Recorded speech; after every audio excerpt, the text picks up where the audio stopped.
ಮುನ್ನೆಲೆ ಬಂದಿರತಕ್ಕಂಥದ್ದು ಶಾಸಕರು ಎಲ್ಲರೂ ಸರಿ ದೆಹಲಿ ಹೋಗ್ತಾರೆ ಪ್ರತಿಯೊಂದು ಹೇಳಿದ್ರೆ ಈ ಸರಿ ಹೈಕಮಾಂಡ್ ಒಂದು ಸ್ಪಷ್ಟ ನಿರ್ಧಾರ ಹೇಳಬೇಕು ಅನ್ನುವಂಥ ಮಾತು. ಅದ್ರ ಬಗ್ಗೆ ನನಗೆ ಮಾಹಿತಿ ಇಲ್ಲ. ನೀವು ಯಾರು ಶಾಸಕರಿದ್ದಾರೆ ಅವ್ರನ್ನೇ ಕೇಳಬೇಕು. ನನಗೆ ಅದ್ರ ಬಗ್ಗೆ ಯಾವುದೇ ಮಾಹಿತಿ ಇಲ್ಲ. ಡಿನ್ನರ್ ಸೇರಿದವರ ಆಗ್ರಹ ಒಂದೇ, ಹೈಕಮಾಂಡ್ ಯಾಕೆ ಸುಮ್ಮನಿದೆ, ನಾನು ಊರಲ್ಲಿ ಇರಲಿಲ್ಲ, ನನಗೆ ಅದ್ರ ಬಗ್ಗೆ ಮಾಹಿತಿ ಇಲ್ಲ. ಸೊ ಅವರೇನು ತೀರ್ಮಾನ ತಗೊಂಡಿದ್ದಾರೆ, ಅವ್ರೇನು ಹೇಳಿಕೆ ಕೊಟ್ಟಿದ್ದಾರೆ ಅನ್ನೋದು ಗೊತ್ತಿಲ್ಲ. ಅದು ಅವರವರ ವೈಯಕ್ತಿಕ ವಿಚಾರ. ಪಕ್ಷ ಅದನ್ನು ಗಮನಿಸ್ತದೆ.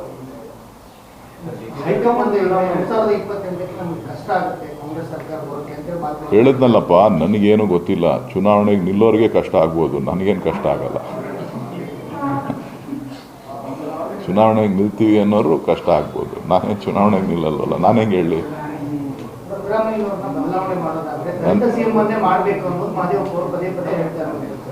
ಎಲ್ರಿಗೂ ಆಸೆ ಇದೆ, ತಪ್ಪೇನಿಲ್ಲ.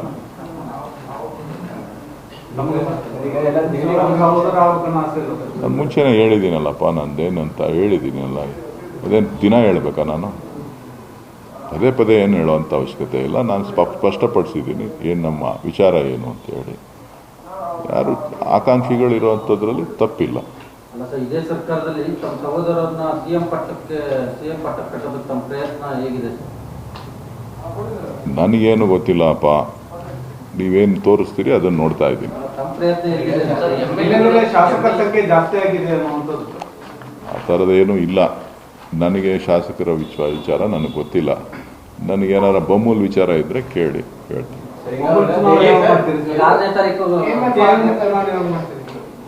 ಚುನಾವಣೆ ಅಧಿಕಾರಿಗಳು ತೀರ್ಮಾನ ಮಾಡ್ತಾರೆ ಚುನಾವಣೆ ಯಾವಾಗ ಅಂತ. ಆವಾಗ ಚುನಾವಣೆಯಲ್ಲಿ ಯಾರು ಪಕ್ಷ ಯಾರನ್ನ ತೀರ್ಮಾನ ಮಾಡ್ತದೆ ಅವ್ರು ನಿಂತ್ಕೊಳ್ತಾರೆ. ನಾನು ಯಾವುದಕ್ಕೂ ಆಕಾಂಕ್ಷಿ ಅಲ್ಲ. ಇಲ್ಲಪ್ಪ, ಅದ್ರ ಬಗ್ಗೆ ನನಗೆ ಗೊತ್ತೂ ಇಲ್ಲ. ನಾನು ರಾಜಕೀಯ ಪಂಡಿತನೂ ಅಲ್ಲ. ಡಿ.ಕೆ. ಶಿವಕುಮಾರ್ ಅವರು ರಿಕ್ವೆಸ್ಟ್ ಮಾಡಿದ್ದಾರೆ, ನನ್ನ ಪರವಾಗಿ ಯಾರು ಕೂಡ ದೆಹಲಿಗೆ ಹೋಗಿ ಏನೋ ಒತ್ತಾಯ ಮಾಡೋದು ಬೇಕಾಗಿಲ್ಲ, ನಿಮ್ಮ ಕೆಲಸ ಇದ್ರೆ ಹೋಗಿ. ನನಗೆ ಅದ್ರ ಬಗ್ಗೆ ಮಾಹಿತಿ ಇಲ್ಲ. ನನಗೆ ಅದ್ರ ಬಗ್ಗೆ ಮಾಹಿತಿ ಇಲ್ಲ. ಶಿವಕುಮಾರ್ ಅವ್ರನ್ನ ಭೇಟಿ ಮಾಡಿಲ್ಲ ನಾನು. ಮುನ್ನೆಲೆ ಬಂದಿರತಕ್ಕಂಥದ್ದು ಶಾಸಕರು ಎಲ್ಲರೂ ಸರಿ ದೆಹಲಿ ಹೋಗ್ತಾರೆ ಪ್ರತಿಯೊಂದು ಹೇಳಿದ್ರೆ ಈ ಸರಿ ಹೈಕಮಾಂಡ್ ಒಂದು ಸ್ಪಷ್ಟ ನಿರ್ಧಾರ ಹೇಳಬೇಕು ಅನ್ನುವಂಥ ಮಾತು. ಅದ್ರ ಬಗ್ಗೆ ನನಗೆ ಮಾಹಿತಿ ಇಲ್ಲ. ನೀವು ಯಾರು ಶಾಸಕರಿದ್ದಾರೆ ಅವ್ರನ್ನೇ ಕೇಳಬೇಕು. ನನಗೆ ಅದ್ರ ಬಗ್ಗೆ ಯಾವುದೇ ಮಾಹಿತಿ ಇಲ್ಲ. ಡಿನ್ನರ್ ಸೇರಿದವರ ಆಗ್ರಹ ಒಂದೇ, ಹೈಕಮಾಂಡ್ ಯಾಕೆ ಸುಮ್ಮನಿದೆ, ನಾನು ಊರಲ್ಲಿ ಇರಲಿಲ್ಲ, ನನಗೆ ಅದ್ರ ಬಗ್ಗೆ ಮಾಹಿತಿ ಇಲ್ಲ. ಸೊ ಅವರೇನು ತೀರ್ಮಾನ ತಗೊಂಡಿದ್ದಾರೆ, ಅವ್ರೇನು ಹೇಳಿಕೆ ಕೊಟ್ಟಿದ್ದಾರೆ ಅನ್ನೋದು ಗೊತ್ತಿಲ್ಲ. ಅದು ಅವರವರ ವೈಯಕ್ತಿಕ ವಿಚಾರ. ಪಕ್ಷ ಅದನ್ನು ಗಮನಿಸ್ತದೆ.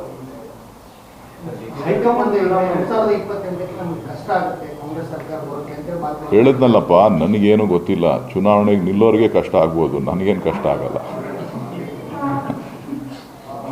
ಚುನಾವಣೆಗೆ ನಿಲ್ತೀವಿ ಅನ್ನೋರು ಕಷ್ಟ ಆಗ್ಬೋದು, ನಾನೇನು ಚುನಾವಣೆಗೆ ನಿಲ್ಲಲ್ವಲ್ಲ, ನಾನು ಹೆಂಗೆ ಹೇಳಿ.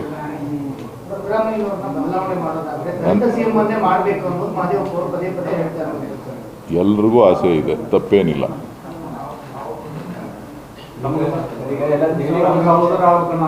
ನಾನು ಮುಂಚೆನೇ ಹೇಳಿದ್ದೀನಲ್ಲಪ್ಪ, ನಂದೇನಂತ ಹೇಳಿದ್ದೀನಲ್ಲ. ಅದೇನು ದಿನ ಹೇಳ್ಬೇಕಾ ನಾನು? ಪದೇ ಪದೇ ಏನು ಹೇಳೋವಂಥ ಅವಶ್ಯಕತೆ ಇಲ್ಲ. ನಾನು ಸ್ಪಷ್ಟಪಡಿಸಿದ್ದೀನಿ ಏನು ನಮ್ಮ ವಿಚಾರ ಏನು ಅಂತ ಹೇಳಿ. ಯಾರು ಆಕಾಂಕ್ಷಿಗಳಿರುವಂಥದ್ರಲ್ಲಿ ತಪ್ಪಿಲ್ಲ. ಇದೇ ಸರ್ಕಾರದಲ್ಲಿ ತಮ್ಮ ಸಹೋದರರನ್ನ ಸಿಎಂ ಪಟ್ಟಕ್ಕೆ ಕಟ್ಟೋದಕ್ಕೆ ತಮ್ಮ ಪ್ರಯತ್ನ ಹೇಗಿದೆ? ನನಗೇನು ಗೊತ್ತಿಲ್ಲಪ್ಪ, ನೀವೇನು ತೋರಿಸ್ತೀರಿ ಅದನ್ನು ನೋಡ್ತಾ ಇದ್ದೀನಿ. ಆ ಥರದ್ದೇನೂ ಇಲ್ಲ. ನನಗೆ ಶಾಸಕರ ವಿಚಾರ ನನಗೆ ಗೊತ್ತಿಲ್ಲ. ನನಗೇನಾರ ಬೊಮ್ಮೂಲ್ ವಿಚಾರ ಇದ್ದರೆ ಕೇಳಿ, ಹೇಳ್ತೀನಿ.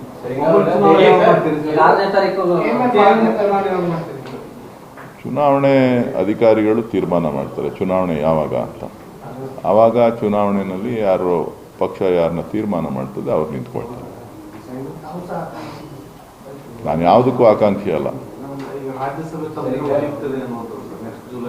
ಇಲ್ಲಪ್ಪ, ಅದ್ರ ಬಗ್ಗೆ ನನಗೆ ಗೊತ್ತೂ ಇಲ್ಲ. ನಾನು ರಾಜಕೀಯ ಪಂಡಿತನೂ ಅಲ್ಲ. ಡಿ ಕೆ ಶಿವಕುಮಾರ್ ಅವರು MLA-ಗಳಿಗೆ ಒಂದು ರಿಕ್ವೆಸ್ಟ್ ಮಾಡಿದ್ದಾರೆ, ನನ್ನ ಪರವಾಗಿ ಯಾರು ಕೂಡ ದೆಹಲಿಗೆ ಹೋಗಿ ಏನೋ ಒತ್ತಾಯ ಮಾಡೋದು ಬೇಕಾಗಿಲ್ಲ, ನಿಮ್ ಕೆಲಸ ಇದ್ರೆ ಹೋಗಿ. ನನಗೆ ಅದ್ರ ಬಗ್ಗೆ ಮಾಹಿತಿ ಇಲ್ಲ. ನನಗೆ ಅದ್ರ ಬಗ್ಗೆ ಮಾಹಿತಿ ಇಲ್ಲ. ಶಿವಕುಮಾರ್ ಅವ್ರನ್ನ ಭೇಟಿ ಮಾಡಿಲ್ಲ ನಾನು. ಹೆಚ್ಚಿನ ವಿಡಿಯೋಗಳಿಗೆ ಪ್ರತಿಧ್ವನಿ ಯೂಟ್ಯೂಬ್ ಚಾನೆಲ್ ಸಬ್ಸ್ಕ್ರೈಬ್ ಮಾಡಿ, ಬೆಲ್ ಐಕಾನ್ ಕ್ಲಿಕ್ ಮಾಡಿ.